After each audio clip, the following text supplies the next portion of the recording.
All right, so here's a session of Kynlee and I today. So I wanted to move the send to place outside because I wanted to work on it with some more like obedience context. And my yard is like the biggest area I got. Coincidentally, it does not have grass, so please ignore that. The people that built my fence took every piece of grass with them. But we're working the send to place and just some general obedience stuff. So there we are working our down. My goal kind of for this session was I wanted her to start sending to place out of the heel. And we get there kind of by the end, but I'm sort of kind of mixing it in with a little bit of everything. She's been an absolute superstar. Honestly, every now and then I get these dogs that like I almost feel bad charging for the training because I just enjoy them so much. Like, she is a dog that I just genuinely enjoy so much. She's not to gas her up, but she's just a great girl. So we're working on some stays, the send to place, just general outdoor obedience stuff, kind of checking on everything.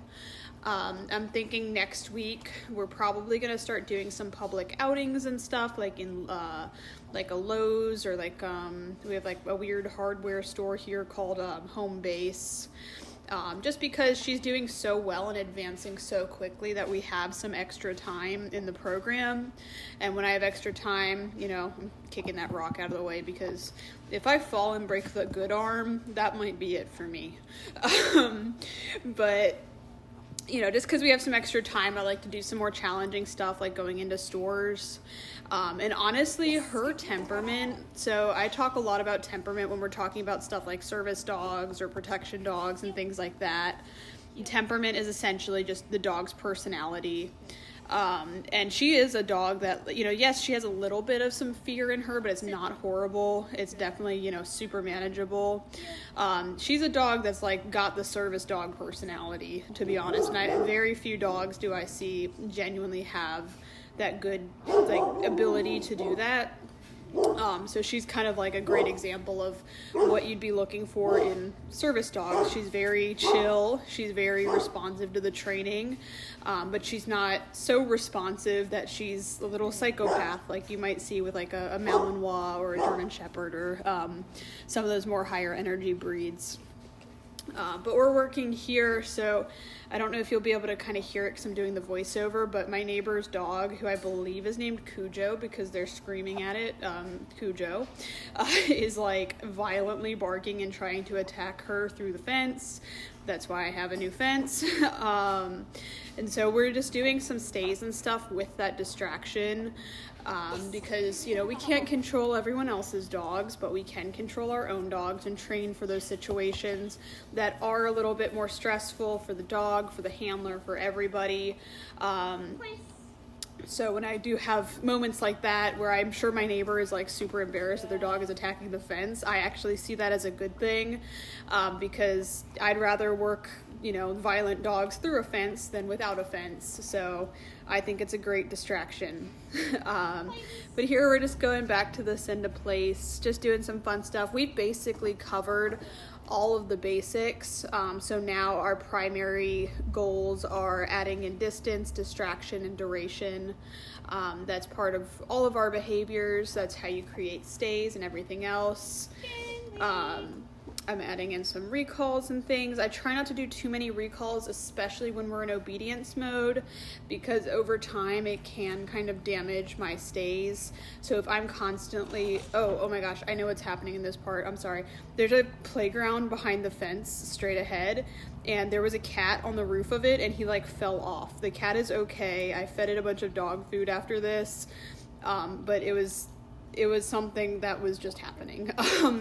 But yeah, if I keep doing recalls off of my stays, like the play stay, the down stay, the sit stay, over time the dog's going to start to anticipate that, and it's going to make my stay less concrete. So I'll usually kind of do most of my recalls in a free where the dog's just kind of walking around doing whatever.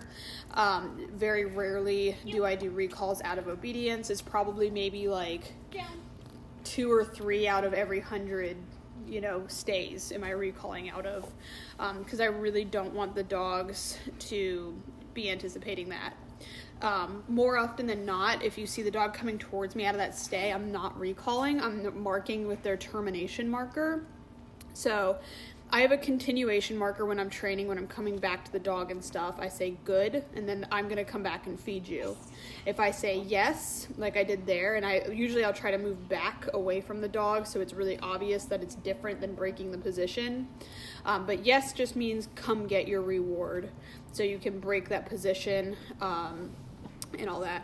Here I realized that she probably needed to use the bathroom because she kept getting distracted before the session. So I wanted to kind of calm her down a little bit, work her brain a little bit, and then she'll go to the bathroom because she takes a little bit for me.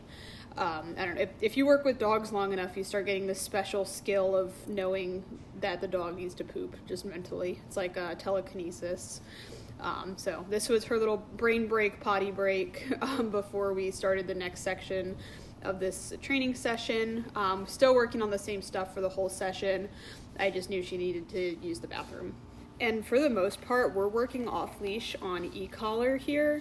And I'm really not having to hit her very often. And by hit her, that doesn't mean I'm like, electrocuting her or anything like that. It's a pretty low level. Really, it's more of just kind of a reminder that she's not doing the right thing. And it's been really helpful with that send to place because she gets a little bit confused. And then that little kind of tingly feeling kind of reminds her, oh yeah, that meant that I'm supposed to do something else, especially when we're doing it from the heel. That's something I consider to be more of an advanced behavior rather than a basic behavior. We're breaking one behavior to go straight into the next. So you can see she's just doing freaking awesome with that send to place. And I'm really excited to kind of see what else we get to go and do while she's with me, because she is an absolutely amazing dog, and I really like her temperament a lot. So I'm looking forward to see all the awesome stuff she does. I mark my session at the end with an all done cue. That's just a habit I do with all of my dogs. And yeah, that's it.